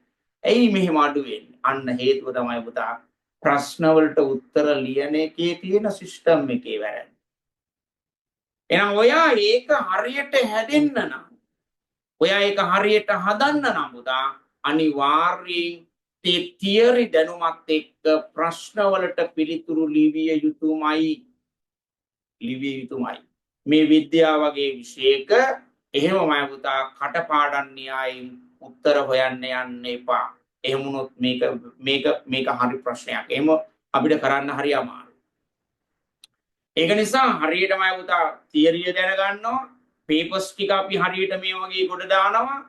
අන්න කිසි ප්‍රශ්නයක් නැහැ. ඔයාට විද්‍යාවට ලකුණු ආයි අපි කියන්න ඕනේ නැහැ පුතා. කෙලින්ම ඔයා පේපර් එක ලිව්වහම ගොඩම තමයි ඔයාට ලියන්න. එතකොට ඔයාට කරුණු වෙනවා. සමහර ලාවට තියරිය දන්නවා පේපර් එකේ ප්‍රශ්න අහපුවාම නිකන් බුල් හොල්මන් වෙලා වගේ බලන් ඉන්නවා. මාර වැඩි මෙහෙම එකක් අපි ජීවිතේට අහලා නැහැ. ඒක නිසා ප්‍රශ්න පත්‍ර කරන්න ඕනේ. මෙන්න අපි B කේ තුන්වෙනි ප්‍රශ්නයට අපි යනවා. බලන්න ඔයාට ගත්තොත් එහෙම කාර්යයේ තුන්වෙනි එක. තුන්වෙනි ප්‍රශ්නයගෙන් අහනවා මෙන්න. ඒ තමයි B ඇටවුම හා D ඇටවුමේ අඩංගු හුණු දියරවල අපේක්ෂිත විපර්යාස මොනවද?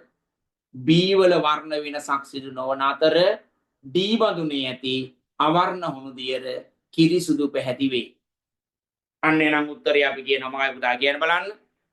B බඳුනේ ඇති අවර්ණ හුණු දියර වල වර්ණ වෙනසක් සිදු නොවන නමුත් අන්න උත්තරේ.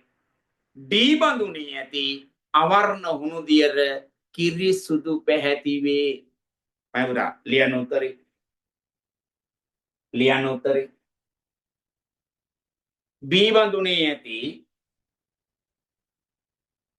B බඳුනේ ඇති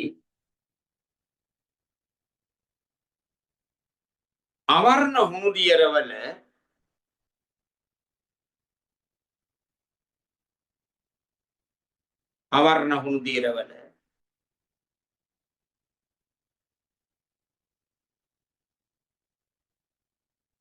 වර්ණ විපර්යාසයක් සිදු නොවන නමුත්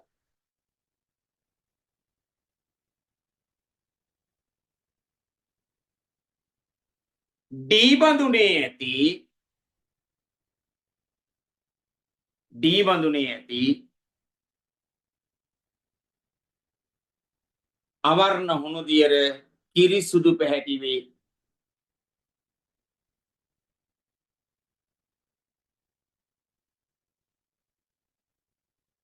අවර්ණ හුණු දියර කිරිසුදු පැහැති වේ. වාගෙන් අහනවා ඉහත තුනෙහි නිරීක්ෂණ අනුව එළඹිය හැකි නිගමනය. අපි කියනවා ජීවීන් ප්‍රාශ්වාස මාතය මගින් කාබන් ඩයොක්සයිඩ් වායුව නිදහස් කරන බව. ජීවීන් ප්‍රාශ්වාස වාතය මගින් කාබන් ඩයොක්සයිඩ් වායුව නිදහස් කරන බව.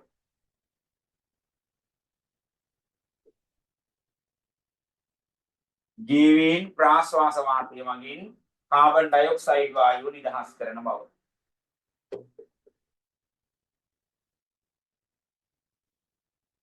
ජීවීන් ප්‍රාශ්වාස වාතය මගින් කාබන් ඩයොක්සයිඩ් වායුව නිදහස් කරන බව.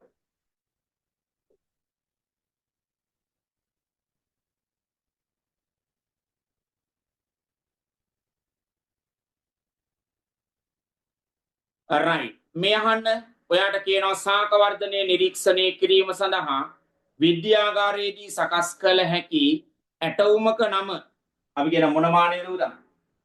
ඒකට කියන මොන මානය කියලාද? වෘද්ධිමානය. වෘද්ධිමානය. වෘද්ධිමානය.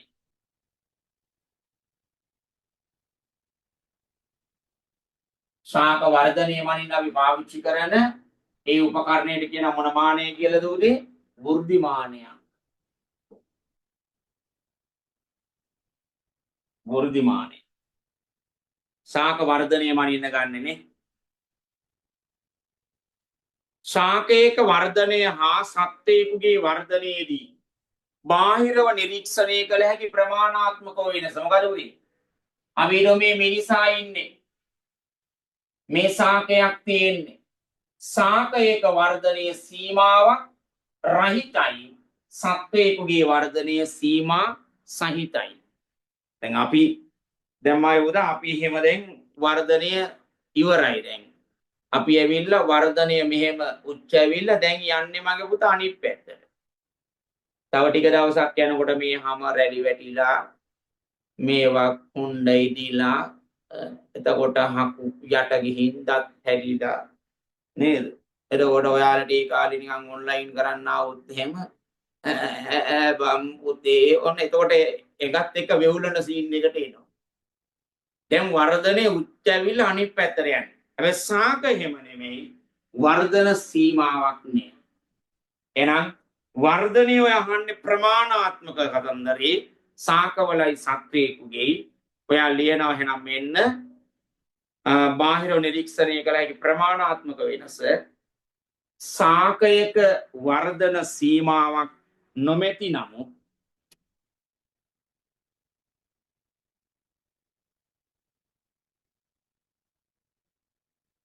වර්ධන සීමාවක් නොමැති නමුත්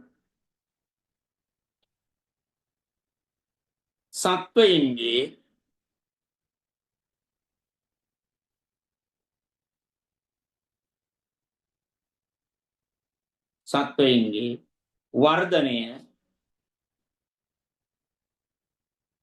වර්ධනය සීමා සහිත වේ. සීමා සහිත වේ. හරි නේද වැඩි? right. ඔයාගෙන් අහනවා වර්ධනයේදී සෛලවල සිදුවෙන වෙනස් වීම. මේ බලන්න මේ තියෙන සෛලය මේ වගේ ලොකු වෙනවා. එහෙනම් අපි කියන මොකද උනා? ප්‍රමාණයෙන් විශාල වීම. ප්‍රමාණයෙන් විශාල වීම. මෙයාගේ වියලි බරට වඩා මෙයාගේ වියලි බර මොකද වෙන්නේ පුතා? වැඩි වීම. හැබැයි ඒක මුල් තත්ත්වයටපත් වෙන්නේ නැහැ. ප්‍රත්‍යාවර්ත නොවන වියලි බරෙහි වැඩිවීම අපි කියන්නේ. එහෙනම් මොකද කියන්නේ පුතා? ඒක ප්‍රමාණයෙන් විශාල වීම, වියලි බර වැඩිවීම. එහෙනම් මෙන්න ඔකේ උත්තර දෙක වර්ධනයේදී සෛලවල සිදුවෙන වෙනස් වීම දෙක තමයි ප්‍රමාණයෙන් විශාල වීම, අනිත් එක තමයි මොකද පුතා? වියලි බර වැඩිවීම. right. දානවා උදේ බලන්න අවස්ථා දෙක. වියලි බර වැඩි වීම.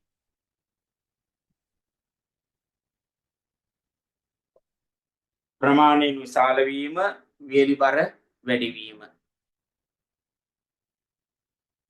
right. හරි නේ පුතේ? right. ඔන්න මං ඔයාට දැන් ඊට පස්සේ තියෙනවා රසායනික බන්ධන තියෙනවා, පදාර්ථයේ ව්‍යුහයෙන් ප්‍රශ්නයක් මන් දාලා තියෙනවා. තව ප්‍රශ්න දෙකක් තියෙනවා අපිට විස්තරේ කියන්න. ලිව්වා. right. හොඳයි සුගුණි ලිව්වා. හොඳයි. very good. හොඳ පුතා. right. මම ඔයාට බන්ධන පාඩම ඉස්කෝලවල ඉවර වෙච්ච දරුවෝ අත උස්සන්න බලන්න. රසායනික බන්ධන නම් ඉවරයි සර් ඒත් රසායනික බන්ධන ඉවරයි සුමුණ ඉවරයි අපේ ඉතුරු දරු නැතුම් තාම නැහැ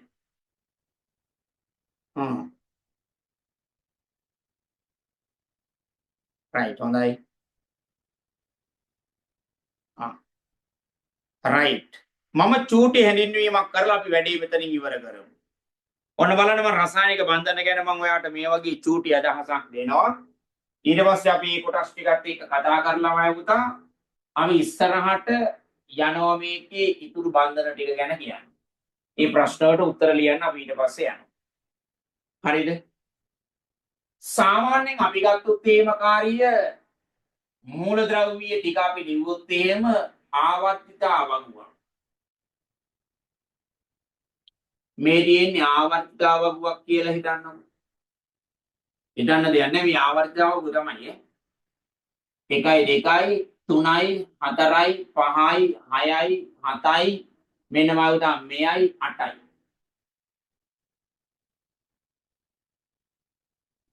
නේ මේකේ අපි කියනවා පහළට යන්නේ මගේ පුතේ කාණ්ඩ මෙහාට යන්නේ ආවර්තනේ ආවර්ත මතකයි නේද මේවා ආවර්ත පළවෙනි ආවර්තය දෙවෙනි ආවර්තය තුන්වෙනි ආවර්තය හතරවෙනි ආවර්තය ඒවා ලියන්නේ අරාබි ඉලක්කම් වලින් පළවෙනි ආවර්තය දෙවෙනි ආවර්තය තුන්වෙනි ආවර්තය හතරවෙනි ආවර්තය රෝම ඉලක්කම් වලින් දාන්නේ කාණ්ඩ තුන්වෙනි කාණ්ඩය හතර කාණ්ඩය පහ මෙයා හයවෙනි කාණ්ඩය මෙයා හත මේකට කියනවා මම උත 8 වෙනි කාණ්ඩය බිඳුව කාණ්ඩය කියලා කියනවා. ඒකට හේතුව තමයි එයාලගේ සංයුලතාවයේ බිඳුවයි. ඒකයි බිඳුව කාණ්ඩය කියන්නේ. මෙතන අපි ගත්තොත් එහෙම මේ කාණ්ඩයට කියනවා ක්ෂාර ලෝහ. ක්ෂාර ලෝහ මේ වගේ හයිඩ්‍රොක්සයිඩ් මාවුර වතුරේ දිය වෙනවා. මේවා පාංශු ලෝහ කාණ්ඩය. अंतर कलापे 7 වෙනි කාණ්ඩයමයි පුතා හැලජන් කාණ්ඩය. හැලජන්ලා ද්විත්ව පරමාණු හදනවා. F2Cl2 I2Br2 එහෙම. මෙයාලට කියන්නේ උච්ච වායු. උයන්නේ උච්ච වායු. එහෙම නැත්තම් කියනවා පුතා නිෂ්ක්‍රීයයි කියලා. නිෂ්ක්‍රීය වායු. කියන්නේ hydrogen helium lithium beryllium boron කාම්බරේ නයිටිය ඔතාගෙන පොරෝගෙන නිදි නයනා මගේ නේද අල්ල සී ප සන්න කෙල්ලේ ආදරි පොට්ටයා කැලි තට්ටය නෙමේ පොට්ටයා අපි කියන මූලද්‍රව්‍ය සෙට් එක මේ. එතකොට මෙයාලගේම උතා මෙන්න මේ කට්ටිය මං කියනවා. මෙන්න මෙයාලට කියනවා උතා ආයි බැඳෙන්න යන්නේ. හීලියම් නියෝන් නාගල්ලා එයාලගේ අවසාන ශක්ති මට්ටම සම්පූර්ණයි. මෙයාගේ 2යි, මෙයා 2යි 8යි, මෙයාගේ 2යි 8යි 8යි. ඔය මන් දැන් මොන වින්‍යාසයේද උතා? ඉලෙක්ට්‍රෝන වින්‍යාසය. මෙයාලගේ මේ අවසාන කවචයට කියනවා පුතා නමක් සංයුජතා කවචය. එයාලගේ සංයුජතා කවචය ස්ථාවර වෙලා තියෙන්නේ. ඒ නිසා මෙන්න මේ කියන හීලියම්ලා, මේ කියන නියෝන්ලා, මේ කියන ආගන්ලා පුතා මෙයාලා ස්ථායී මූලද්‍රව්‍ය පරමාණු. ස්ථායී කට්ටිය. එයාලා බන්ධන හදන්නේ හැබැයි අනිත්‍ය වුන් ඔක්කොම පුතේ අස්ථායි කට්ටිය අස්ථායි මෙයාලා ආසයි මෙයා වගේ වෙන්න මෙයා ආසයි මෙයා වගේ වෙන්න ඒ නිසාමයි පුතා එයාලගේ අවසාන කවචයේ තියෙන ඉලෙක්ට්‍රෝන එයාලා හදා ගන්නවා ප්‍රතිසංවිධානය කරගන්නවා කියලා එකට කියන්නේ. ප්‍රතිසංවිධානය කරගන්න. ඒ ප්‍රතිසංවිධානය කරගන්න ක්‍රම තුනක් තියෙනවා. එකක් ඉලෙක්ට්‍රෝන දීලා ප්‍රතිසංවිධානය වෙනවා. තව එකක් ඉලෙක්ට්‍රෝන අරගෙන ප්‍රතිසංවිධානය වෙනවා. තව එකක් මයවදා ඉලෙක්ට්‍රෝන හවුලේ තියාගෙන ප්‍රතිසංවිධානය වෙනවා. දැන් මෙතන උදාහරණයක් ගත්තොත් මේ බලන්න. මෙතන මම මේ කියන මේ හයිඩ්‍රජන් H2 ඉන්නවා. මේ බලන්න H2 ඉන්නවා. මේ H2 ල දෙන්නෙක් මෙහෙම ඉන්නේ දෙපැත්තේ. මෙන්න එක H කෙනෙක් මෙන්න. එයාගේ අවසාන ශක්ති මට්ටමෙත් එකයි. මේ තව H කෙනෙක් මෙන්න. මුන් දෙන දෙපැත්තේ වෙනි ඉන්න. එලවටක් නෑ මෙලවටක් නෑ. ඉතින් මේ හයිඩ්‍රජන් කතා කරනවා මෙයාට. මේ ඔයා එනවද මාත් එක්ක හවුල් වෙන්න? මම අහනවා. ඔයත් එක්ක හවුල් වුණා කියලා මට ඇති තියෙන සිතේ මොකක්ද? ඔයාට මං කියන්නද? මං ඔයාව ස්ථායී කරලා දෙනවා. මෙයා එනවා පුතා මෙයා ගාවට. මෙයා එනවා. මෙයාව විනා ගන්නවා මේ. අපි කියන හවුල් තියාගන්න. මෙයා මොකද කරන්නේ? ඔන්න බලන්නකෝ මං ඔයාට දෙනවා එකක්. දැම්ම මැද්දට පුතා. කියනවා දැන් ඔයාගේ එකත් මට දෙන්න. මෙන්න දැම්මම. මෙයා කියනවා මම හැංගෙනවා. ඔයා මගේ එකත් එක්ක දෙක වෙලා ඔයා ස්ථායී වෙන. මගේ එකත් අරන් ඔයා දෙක වෙලා ස්ථායී වෙන්න. මෙයා කියනවා හරියට හරි මම නැති වෙලාවට ඔයා මගේ එකත් අරන් දෙක වෙලා ස්ථායී වෙන්න. එන බලන්න මෙයා එක දෙක වෙලා මෙයා ස්ථායී වෙනවා. මෙයා එක දෙක වෙලා මෙයාත් ස්ථායී වෙනවා. අන්න ඒකට කියනවා මයි පුතා එහෙම බැඳෙන බැඳීමක් තියෙනවා. එහෙනම් ඉලෙක්ට්‍රෝන එළවන ඉලෙක්ට්‍රෝන ලබාගෙන එක්කෝ හවුලේ තියාගෙන මේ වගේ. ඒකට අපි කියනවා ප්‍රතිසංවිධානය කරගන්න ක්‍රම. යනුව අපි මෙන්න මේ බන්ධනමයි පුතේ ප්‍රධාන කොටස් දෙකක් යටතේ ලස්සනට කතා කරනවා. එකක් තමයි අයනික බන්ධන. අපි ওই ටික විස්තර කරලායි පේපර් එකේ උත්තර ලියන්නේ. අනිත් එක අපි කියනවා ඒ තමයි මය පුතා සහ සංයුජ බන්ධන. මෙන්න මෙයාට සහ බන්ධන කියලා කියනවා. මෙයාට විද්‍යුත් සංයුජ බන්ධන කියලා කියනවා. එහෙනම් මෙන්න අපි මේ බන්ධනාකාර දෙක ගැන විස්තරේ කියන. ඒ ටික කරලා මේ ප්‍රශ්නෙට අපි උත්තර ටික හොයනවා පුතා. එහෙනම් අපි අද දවසට උතනින් ඔය කොටස් ටික ඉවර කරලා ලබන සතියේ ওই බන්ධන ටිකත් එක්ක විස්තර කරලා මේ පේපර් එකේ මේ ප්‍රශ්න ටිකට උත්තර ලියමු. අද කියපු කොටස් ටිකේ මොන හරි වාට ගැටලු තැනක් තියෙනවද? නොතේරිච්ච තැනක් තියෙනවද? අවුරා chat එකට දාන්න. වැඩේ තේරුණාද නැද්ද? අද වැඩේ හොඳයිද නැද්ද?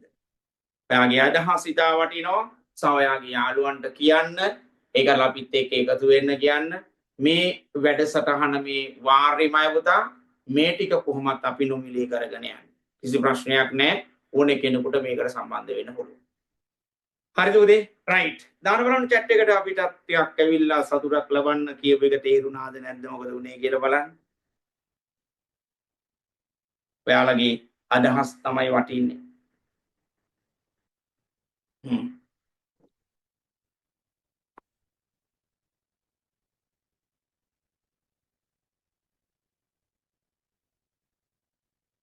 රයිට් හරි.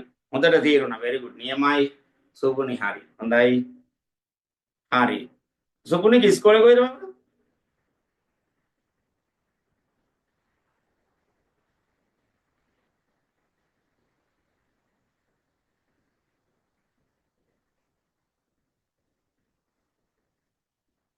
හොඳයි. වැඩේ උනන්දුවෙන් ඉන්නවා මම ඒකයි වෙන්නේ. අනිත් දරුවෝත් එහෙම තමයි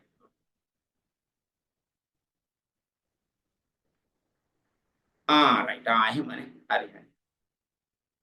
හරි පුතේ රයිට් හරි. එහෙනම් අපි අද උතනින් වැඩි ඉවර කරමු. අපේ කවුද අපි ඉන්නවා විල්ලා නැතුම් ඉන්නවා. රයිට් අපි මෙහි ඉස්කෝලේ නේ මේ කොහෙද පුතා කිව්වේ මේ ඒ ජනාධිපතිද නැහැ. ආදර්ශනේ මට මතක නැහැ තා කිව්වා.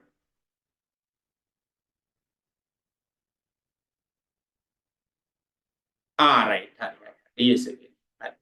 හරි. හරි පුතේ හරි. එහෙනම් අපි බුද්දිස්ට් ලේඩීස් කොලෙජ්. හරි. හොඳයි. කවුද දුරනේ නේ? හොඳයි.